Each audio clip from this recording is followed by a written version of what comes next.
Good morning eighth class. हमने first video में start किया था क्लास एट्थ का चैप्टर 13 जिसका नेम हमारे पास क्या है, साउंड।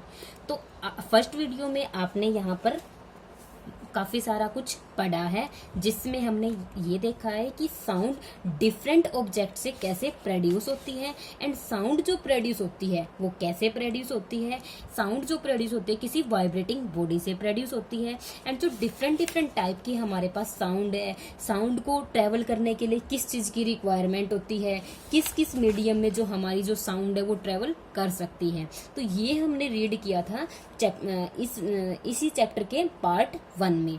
अब हम डिस्कस कर रहे हैं इसी चैप्टर का पार्ट 2 जिसमें हम डिस्कस करेंगे कि we hear sound through our ear, कि हम अपने ईयर से कैसे साउंड को सुन सकते हैं। तो आई होप आपको ये चैप्टर काफ़ी इंटरेस्टिंग लग रहा होगा क्योंकि ये जो चैप्टर है हमारी बॉडी से रिलेटेड है एंड मेनली ये हमारी साउंड से रिलेटेड है। तो जो हमें मतलब कि हमारी बॉडी से रिलेटेड होता है तो आई होप आप सभी को वो इंटरेस्टिंग लगता होगा। तो सबसे पहले हम बात करते हैं ईयर की। तो the shape of the outer part of the year is like a funnel. तो हमारे जो ईयर की शेप है वो सभी को पता है, वो किस टाइप की होती है, वो एक फनल टाइप की होती है। तो when the sound enter it, जैसे ही साउंड एंटर करती है, it travel down A canal at the end of which a thin membrane is straight tightly. तो आपने कान का पर्दा तो सभी ने सुना होगा। अब उसमें क्या है, वहां पर एक थिन मेम्ब्रेन होती है जो स्ट्रेच होती है, जिसे हम क्या बोलते हैं, कान का पर्दा बोलते हैं। तो it is called ear drum. इसको हम क्या बोलते हैं, ईयर ड्रम बोलते हैं। It perform an important function to understand what the ear drum does. तो let us build a 10 can model of ear drum. तो हम यहाँ क्या करते हैं, एक ये मतलब ईयर की तरह से हम यहाँ पर ईयर ड्रम बनाने की कोशिश करते हैं, ट्राई करते हैं। तो इसमें हम क्या देखते हैं कि सबसे पहले हम यहाँ पर एक टेक ए प्लास्टिक और ए टिन कैन, हम यहाँ पर एक प्लास्टिक या फिर मतलब एक बोतल टाइप एक बॉक्स लेते हैं। अब उसको हमें क्या करना है, अपर से यहाँ पर कवर करना है एंड 1 होल करना है ताकि ये एक ईयर की तरह लगे और ये एक कैनाल की तरह लगे। ठीक है। तो stretch a piece of rubber balloon across the end of the can fasten it with rubber band. मतलब यहाँ पर एक पेपर हमें लगाना है जो क्या वर्क करेगा, जो हमारे ईयर के ईयर ड्रम की तरह यहाँ पर मतलब कि एक्ट करेगा।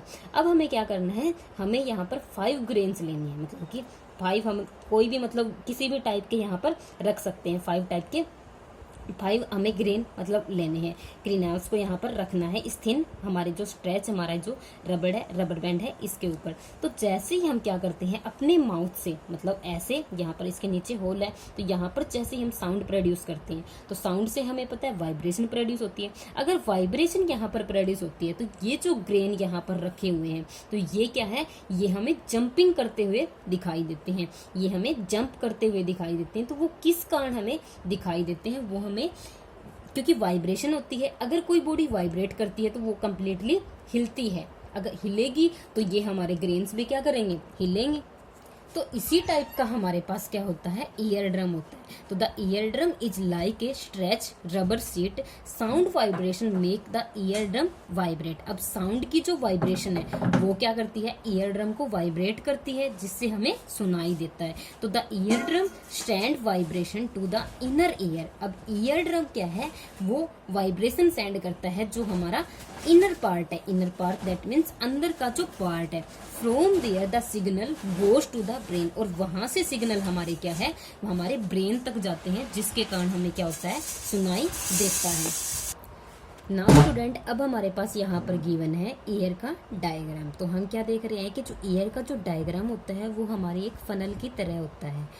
ये जो पार्ट होता है ये हमारे ईयर का इनर पार्ट है, ये बहुत ही हमारे पास एक नाजुक पार्ट होता है। ठीक है। तो नुकीली चीज़ें जो होते हैं वो कान में कभी नहीं रखते। तो ये हमारा क्या है, ये जो हमारा पार्ट है वो क्या होता है, ईयर ड्रम होता है, जिसको हम क्या बोलते हैं, ईयर का मतलब कि कान का पर्दा भी इसे हम बोलते हैं। नेक्स्ट हमारे पास स्टूडेंट क्या है कि एम्पलीट्यूड क्या होता है, टाइम पीरियड क्या होता है and frequency of a vibration हमारे पास क्या होता है। ठीक है। तो we have learn that to and fro motion, to and fro motion क्या होती है कि अगर हम पेंडुलम की बात करें तो इस टाइप की जो मोशन होती है वो क्या होती है, टू एंड फ्रो मोशन होती है। क्या होती है, टू एंड फ्रो मोशन होती है किसी भी ऑब्जेक्ट की। अगर इस टाइप की मोशन होती है तो उसे हम क्या बोलते हैं, वाइब्रेशन बोलते हैं। This motion is also called oscillatory motion. इसी टाइप की मोशन को हम क्या कहते हैं, मान लेते कि अगर ये कोई पेंडुलम है, ठीक है, तो उसमें टू एंड फ्रो मोशन होती है, टू एंड फ्रो मोशन होती है तो उसे हम क्या बोलते हैं, वाइब्रेशन बोलते हैं। एंड इसी वाइब्रेशन को हम क्या बोलते हैं, ओसिलेटरी मोशन बोलते हैं। तो we have already learn in earlier class about the oscillatory motion. हम सेवन्थ क्लास में हम रीड करते हैं कि ओसिलेटरी मोशन क्या होती है एंड उसका टाइम पीरियड क्या होता है, ठीक है। तो the number of oscillation per second is called, मतलब कि एक सेकंड में हमारे पास ये कितनी ओसिलेशन होती है, मतलब ये पेंडुलम है तो वो कितनी बार मूव करता है, तो वो हमारे पास क्या होती है, फ्रीक्वेंसी ऑफ ओसिलेशन होती है। उसको हम क्या बोलते हैं, फ्रीक्वेंसी बोलते हैं। एंड टाइम पीरियड क्या होता है कि ये एक अपना सर्कल, मतलब यहाँ से लेकर ये यहाँ तक अपनी मेन पोजिशन तक कब आता है, वो हमारे पास क्या होता है, इसका टाइम पीरियड होता है। तो frequency is expressed in hertz. Frequency को हम क्या करते हैं, हर्ट्स में एक्सप्रेस करते हैं, जिसका सिंबल क्या होता है, एच जेड होता है। तो a frequency of 1 hertz in 1 oscillation per second, मतलब 1 हर्ट्स में 1 सेकेंड में कितनी बार होता है। तो इफ एन ऑब्जेक्ट ओसिलेट करता है 20 टाइम्स, मतलब 20, मतलब कि ऐसे वो रोटेट करता है 1 सेकेंड में, हमारे पास 20 बार रोटेट करता है ऐसे ऐसे 1 सेकेंड में, तो what would be it's frequency. तो इसके बाद हमारी फ्रीक्वेंसी वहां पर कितनी होगी, तो 20 हर्ट्ज होगी, क्योंकि टाइम पीरियड क्या है हमारे पास, 1 सेकेंड है। तो you can recognise many familiar sound without saying the object producing them, कि कई बार हम किसी भी ऑब्जेक्ट की साउंड से ये बता सकते हैं कि वो जो साउंड है किस ऑब्जेक्ट की है। तो हाउ इट इज पॉसिबल, तो ये हमारे पास कैसे पॉसिबल होता है। These sound must be different to enable to recognize them, मतलब कैसे हम उन्हें रिकॉग्नाइज कर पाते हैं, वो डिफरेंट होती है। Have you ever through what factor make them different, मतलब क्या फैक्टर है जो उसे डिफरेंट बनाता है, तो वो बनाता है एम्पलीट्यूड। जैसे कि हमने पहले भी बात की थी कि एम्पलीट्यूड अगर किसी की ऑब्जेक्ट की ज़्यादा है तो वो हमें मतलब साउंड वहाँ पर ज़्यादा प्रोड्यूस होती है। तो amplitude and frequency are 2 important factor. तो एम्पलीट्यूड और फ्रीक्वेंसी जो है वो इंपॉर्टेंट फैक्टर है हमारी साउंड के लिए। Can we differentiate sound on the basis of their amplitude and frequency, तो एम्पलीट्यूड और फ्रीक्वेंसी के बेस पर हम साउंड को डिफ्रेंशिएट कर सकते हैं। तो यहाँ पे हमारे पास दो नई टर्म आती है, क्या, लाउडनेस एंड पिच, जिससे हमारी साउंड क्या होती है, डिफरेंट होती है। तो इसके लिए हमें क्या लेना है, टेक ए मेटालिक टम्बलर, हमें मेटालिक टम्बलर को लेना है एंड उसे यहाँ पर एक बार तो हमें थर्माकोल की शीट से यहाँ पर इसको स्ट्राइक करना है एंड एक बार हम इसे स्टोन से स्ट्राइक करते हैं। तो जब हम इसे थर्माकोल की बॉल से स्ट्राइक करते हैं तो वाइब्रेशन कम वहाँ पर प्रोड्यूस होती है, लेकिन अगर हम यहाँ पर कोई स्टोन ले लेते हैं तो उस टाइम पे वाइब्रेशन क्या होती है, उस टाइम पे वाइब्रेशन हमें ज़्यादा सुनाई देती है। तो मेनली कंक्लूजन हमारे पास यहाँ पर क्या आता है कि loudness of the sound is proportional to the square of amplitude. Square of amplitude कैसे, अगर हम मान लेते हैं कि ये हमारे पास कोई वेव है तो साउंड हमारे पास इसी फॉर्म में ट्रेवल करती है और ये हमारे पास क्या होती है, ये हमारे पास एम्पलीट्यूड होती है। अगर लाउडनेस को हम मेजर करते हैं, अगर हम लाउडनेस को मेजर करते हैं तो लाउडनेस हमारे पास क्या होती है, जो एम्पलीट्यूड होती है उसका स्क्वायर होती है। दैट मीन्स जितनी ज़्यादा हमारे पास एम्पलीट्यूड होगी, अब जितना ज़्यादा हमारे पास ये एम्पलीट्यूड होगी उतनी ही लाउडनेस ज़्यादा होगी, उतनी ही आवाज़ तेज होगी, ठीक है। तो for example amplitude become twice, अगर एम्पलीट्यूड को अगर हम डबल कर देते हैं तो लाउडनेस हमारे पास क्या हो जाएगी, 4 टाइम। मान लेते हैं कि अगर हमारे पास यहाँ पर लाउडनेस को अगर हमारे पास 2 है, लाउडनेस अगर हमारे पास एम्पलीट्यूड, लाउडनेस हमारे पास मतलब कि अगर एम्पलीट्यूड हमारे पास 2 है तो यहाँ पर लाउडनेस कितनी हो जाएगी, 2 की पावर 2, क्योंकि ए की वैल्यू क्या है 2, तो इसलिए ये क्या हो जाएगी 4 हो जाएगी, मतलब कि 4 टाइम इंक्रीज हो जाएगी। तो loudness is express in a unit called decibel. Loudness को किस में एक्सप्रेस करते हैं, डेसिबल में। और जो फ्रीक्वेंसी होती है उसकी यूनिट हमने क्या बताई थी, उसकी हमने बताई थी हर्ट्ज, HZ। तो यहाँ पर हमें क्या है, नंबर ऑफ टाइप की, मतलब कि हमें यहाँ पर मतलब कि लाउडनेस गिवन है एंड उनकी जो है यहाँ पर साउंड गिवन है। नॉर्मल जो हम सांस लेते हैं, ब्रीथिंग होती है, उसकी 10 डेसिबल होती है, इसलिए वो हमें कम सुनाई देती है। सॉफ्ट विस्पर उसकी साउंड वहाँ पर क्या होती है, उसकी वहाँ पर 30 डेसिबल होती है। नॉर्मल कन्वर्सेशन की जो साउंड होती है, अगर हम धीरे धीरे बात करते हैं तो वो होती है हमारे पास 60 डेसिबल। अगर हमारे पास बिजी ट्रैफिक होता है तो उस टाइम पे हमारे पास होती है यहाँ पर 70 डेसिबल। दैट मीन्स जो ये हमारे पास होती है ये हमारे पास नॉर्मल होती है, और एवरेज जो फैक्ट्री की जो हमारे पास यहाँ पर लाउडनेस होती है वो होती है 80 डेसिबल। ठीक है, तो अगर हमारे पास 80 डेसिबल तक अगर कोई हमारे पास साउंड है तो वो हमारे पास क्या कहलाती है, पेनफुल कहलाती है, जिसको हम क्या बोलते हैं, नॉइस पोल्यूशन बोलते हैं। तो loudness of the sound, loudness किस पर डिपेंड करती है, एम्पलीट्यूड पर डिपेंड करती है, कि जितनी ज्यादा एम्पलीट्यूड होगी उतनी ज्यादा हमारे पास उसकी ही पावर हमारे पास क्या होगी, लाउडनेस होगी। तो when the amplitude of the vibration is large, sound produce is loud, उतनी ही ज्यादा हमारे पास साउंड क्या होगी, लाउड होगी। When the amplitude is small, sound produce is fable, मतलब कि वहां पर साउंड हमारे पास कम होगी। तो compare the sound of baby with that of a adult. अगर हम अडल्ट की जो हमारे पास साउंड है अगर वो अडल्ट से कंपेयर करते हैं तो वो क्या है, डिफरेंट होती है। Even if two sounds are equally loud but they are different in some way, मतलब वहां पर लाउडनेस उनकी सेम है लेकिन फिर भी वो डिफरेंट है। तो यहाँ पर हम क्या देखते हैं कि फ्रीक्वेंसी डिटरमाइन करती है स्ट्रीलनेस या फिर पिच ऑफ ए साउंड। तो ये भी हमारे पास यहाँ पर इंपॉर्टेंट फैक्टर है, shrillness and pitch. If the frequency of the vibration, अगर फ्रीक्वेंसी ऑफ वाइब्रेशन की वहां पर ज्यादा है तो साउंड ऑफ स्ट्रील भी हमारे पास क्या होगी, ज्यादा होगी। जितनी ज्यादा फ्रीक्वेंसी होगी उतनी ही ज्यादा साउंड होगी। If the frequency of the vibration is lower than the sound has also lower. For example, drum जो वाइब्रेट करता है उसकी वहां पर फ्रीक्वेंसी क्या होती है, लो होती है। अगर फ्रीक्वेंसी लो है तो उसकी जो पिच रहेगी, स्ट्रिलनेस रहेगी, वो भी लो रहेगी, मतलब साउंड तो प्रोड्यूस होगी लेकिन इतनी तेज नहीं होगी। तो देयरफॉर इसीलिए हमारे पास वहां पर क्या होगी, लो पिच रहेगी। On the other and whistle जो होती है जी हाई फ्रीक्वेंसी, वो हमें इतनी तेज सुनाई देती है एंड प्रोड्यूस करती है हायर पिच की। A bird make high pitch sound whereas a lion make low pitch sound, मतलब कि लायन की पिच लो होती है एंड बर्ड की ज्यादा होती है। इसलिए बर्ड्स की तीखी होती है लेकिन लायन की आवाज तो तेज होती है लेकिन वहां पर उतनी पिच उसकी कम होती है। However the roar of a lion is very loud while the sound of the bird is quite feeble.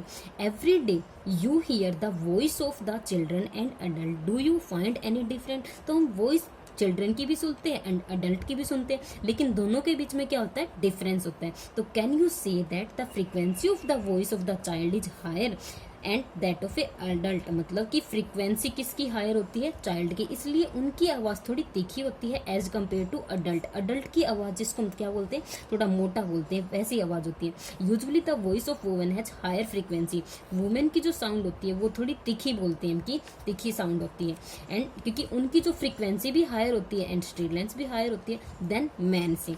Then हमारे पास क्या है कि अब हम किस टाइप के साउंड को हम सुन सकते हैं एंड किस टाइप के साउंड को हम नहीं सुन सकते, तो वो भी हमारे पास क्या होती है, एक रेंज होती है।